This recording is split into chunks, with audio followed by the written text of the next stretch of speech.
വിശുദ്ധ ലൂക്ക അറിയിച്ച നമ്മുടെ കർത്താവ് ഈശോ മിശിഹായുടെ സുവിശേഷം അധ്യായം 6, 46 മുതലുള്ള വചനങ്ങൾ.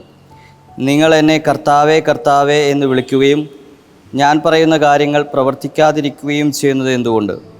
എൻ്റെ അടുത്ത് വന്ന് എൻ്റെ വചനം കേൾക്കുകയും അതനുസരിച്ച് പ്രവർത്തിക്കുകയും ചെയ്യുന്നവൻ ആർക്ക് സദൃശനാണെന്ന് ഞാൻ വ്യക്തമാക്കാം. ആഴത്തിൽ കുഴിച്ച് പാറമേൽ അടിസ്ഥാനമിട്ട് വീട് പണിത മനുഷ്യനോട് സദൃശനാണ് അവൻ. വെള്ളപ്പൊക്കമുണ്ടാവുകയും ഒഴുക്ക് അതിന്മേൽ ആഞ്ഞടിക്കുകയും ചെയ്തു.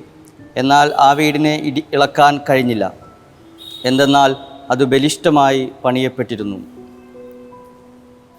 സ്നേഹമുള്ളവരെ, നമ്മൾ പലപ്പോഴും പല വചനങ്ങളും കേൾക്കുന്നവരാണ്.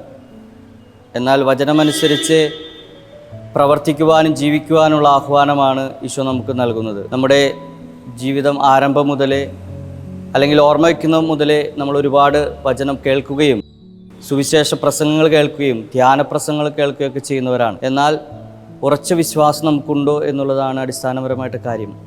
ആ വിശ്വാസം അനുസരിച്ച് വചനം നമ്മുടെ ജീവിതത്തിലെ പ്രാവർത്തികമാക്കുകയും വേണം. ഞാനൊരു ചെറുപ്പക്കാരനെ പരിചയപ്പെട്ടു. ജർമ്മനിയിലായിരിക്കുമ്പോൾ ആ ചെറുപ്പക്കാരൻ അവിടെ വന്ന് ഒരു ദിവസം എന്നെ വിളിച്ച് അച്ഛനൊന്ന് വീട് വെഞ്ചിരിക്കാൻ വരാൻ പറ്റുമോ എന്ന് ചോദിച്ചു. ഞാൻ വളരെ സന്തോഷത്തോടു കൂടി ആ ചെറുപ്പക്കാരൻ്റെ വീട്ടിലേക്ക് പോയി.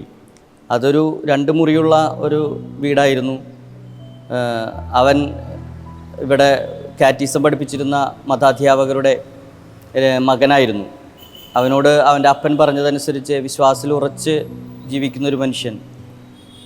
അവൻ്റെ വീട്ടിലേക്ക് പോയപ്പോൾ അവിടെ ഒരു ബൈബിളും അതുപോലെ തന്നെ കുടുംബ പ്രാർത്ഥനയുടെ ഒരു പുസ്തകവും ഒക്കെ ഞാൻ ഒരു കൊന്ത ഒക്കെ കണ്ടു. എനിക്ക് വളരെയധികം സന്തോഷമായി. എന്നിട്ട് അവൻ പറയുകയായിരുന്നു, ജർമ്മനി പോലുള്ള രാജ്യങ്ങളിലെ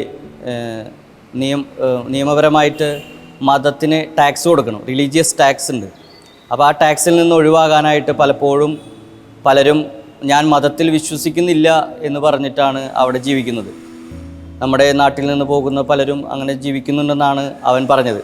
എന്നാൽ അവനോട് അവൻ്റെ അപ്പച്ചൻ പറഞ്ഞു കൊടുത്തിട്ടുണ്ടായിരുന്നു, നീ ഒരിക്കലും എവിടെ പോയാലും വിശ്വാസം കൈവിടരുത്.